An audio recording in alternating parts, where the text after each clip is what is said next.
Morning. Glad to be with you again. I'm going to be talking about Greta Thunberg today. She is the child of the new century. She was born on the 3rd of January 2003. She's now, in 2023, she's now 20 years old. So some facts about Greta.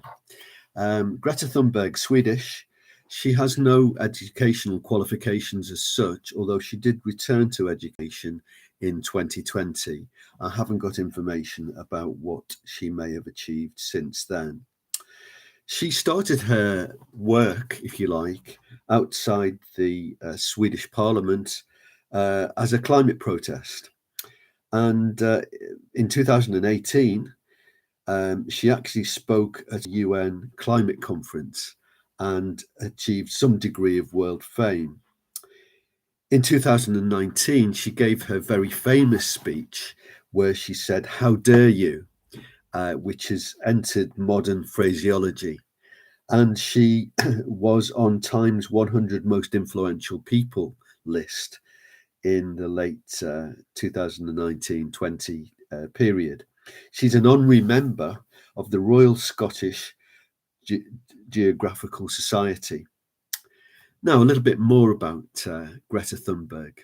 She's still in 2023, she's only 20 years old. She has a number of issues. She suffers from Asperger's syndrome. She suffers quite badly with depression and obsessive compulsive disorder, or OCD. She, at some stages, had selective mutism and is on the autistic spectrum. Now, I'm not. This is not in any way to denigrate any person who has those conditions whatsoever. Those are well attested in terms of Greta's disabilities, illnesses, if you like, and they are matters of fact rather than speculation. She famously altered a tweet made in 2018 about the future of the Earth and the planet that said it would be pretty well destroyed by 2023. That tweet was deleted by her. Well, what of her beliefs? What does she actually believe? Well, strangely enough, a few years ago, she was actually welcomed to the British Parliament in Westminster, the House of Commons, where she was welcomed and lauded and praised for not doing very much, really, I would say. However, what of her beliefs? Well, she's strongly anti-industry. She actually blames Britain for the industrial society that we live in today. And that is very much, Britain is very much a point of her ire and her anger. She's also anti-factual as well. If you look at the accomplished climate scientists like Dr. Judith Curry, Dr. Richard Lindzen, who have spent their whole career researching, working the whole sphere of climate itself, looking at climate in depth at doctorate and more senior levels at universities. Her whole premise that climate is in some sort of catastrophic meltdown is completely false. She's really got it wrong, big time. She has a sort of unbalanced view of science, and it's prey to these scare stories, not least of which was put out by the United Nations. It's no wonder that she addressed the United Nations panel on climate change, because they play up the scare stories as well. She has a desire, and I think this is worth examining in a little bit more depth. She has this desire to revisit a mythical pre-industrial, what I would call Edenic Garden of Eden type existence. Never existed. If you look at things like Black Death, transferable diseases, just look at the history of England and the Black Death in medieval times. Life wasn't pleasant for pre-industrial mankind. There was no Edenic existence. The noble savage just never really existed. Mankind's lifespan in certain periods of history was absolutely, maybe if you got to your 30s, you were doing incredibly well. However, she holds baby boomers, people born between 1945 and 1965, responsible for the world's crisis. So she's quite happy to blame whole swathes of people, as well as the British people, for starting the Industrial Revolution.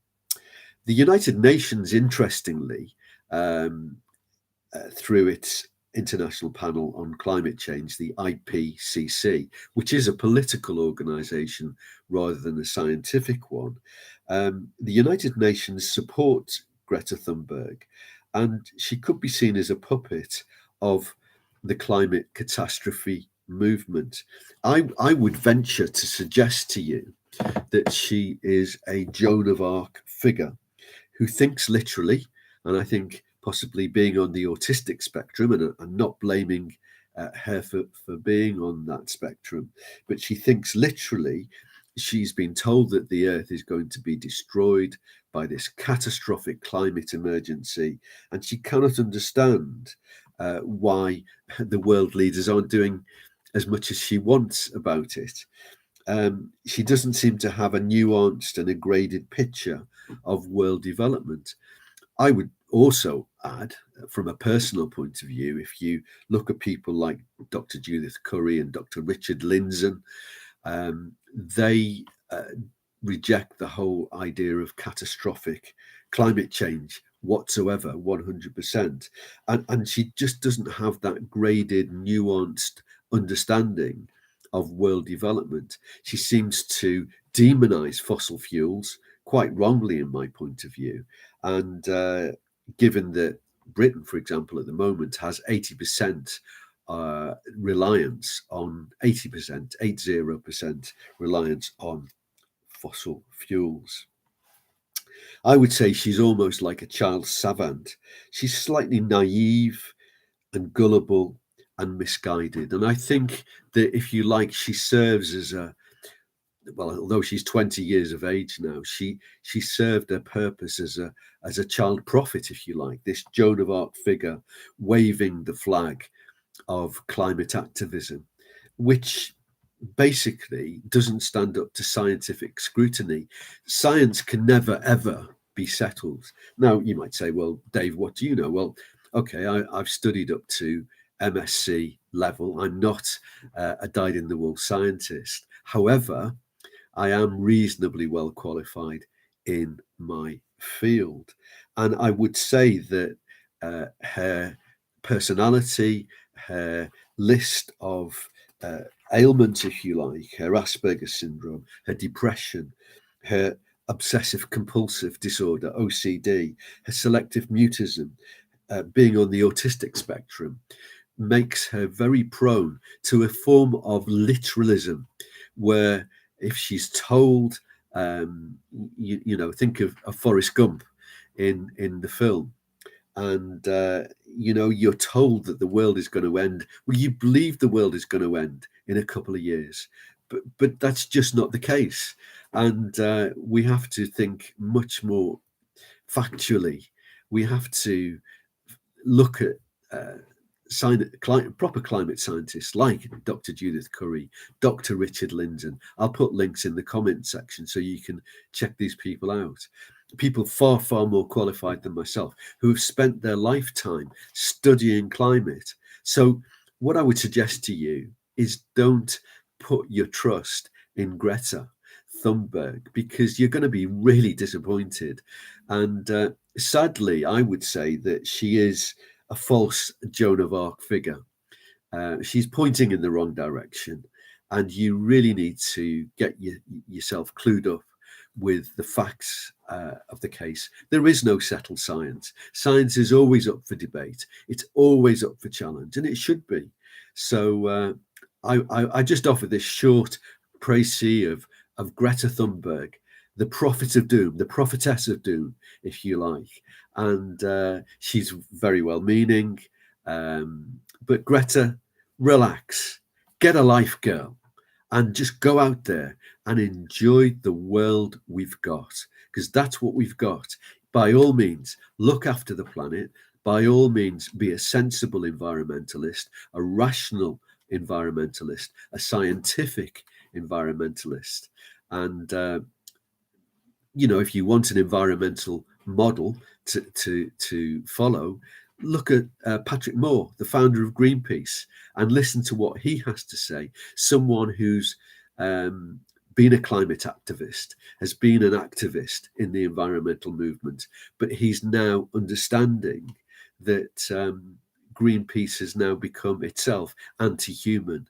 So Greta, I would urge you, think again, become more nuanced, get yourself an education, girl, and think about what you're saying to young people and adults out there as well.